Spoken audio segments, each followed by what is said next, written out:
আমার ছেলেকেই ভালোবাসি, তাই আমি যদি ছেলের বউটাকে একটু ভালো রাখি, ছেলের বউটাকে ঝগড়াঝাটি কম করে ছেলের বউটাকে একটু ছাড় দেই, তাহলে কে ভালো থাকবে? বেসিক্যালি ছেলে।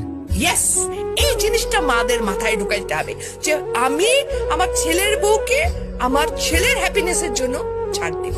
সত্যিকার অর্থে যদি আমি বলবো, একটা ছেলের বিয়ে দেওয়ার পর সংসারটাকে হ্যাপি করার ক্ষেত্রে 80% ক্ষেত্রে একটা শাশুড়ির ভূমিকা অনেক, মানে ছেলের মা।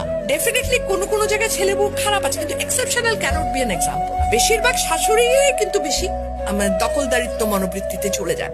এখানটায় যদি ওনারা একটু ছাড় দিতে পারেন, ওনারা যদি একটু মনে করেন যে না, একটা যখন আমি আমার মেয়ের জামাইকে বলছি কি, যা আরে আমার মেয়ের জামাই কত ভালো, আমার মেয়েকে কিছুই করতে দেয় না, সারাদিন অফিস থেকে এসেও সে মেয়েকে রান্নায় হেল্প করে। আর ছেলের ব্যাপার হলে তখন আমরা বলতো কি ছেলের বউ সারাদিন ঘুমায় থাকে, আমার পোলা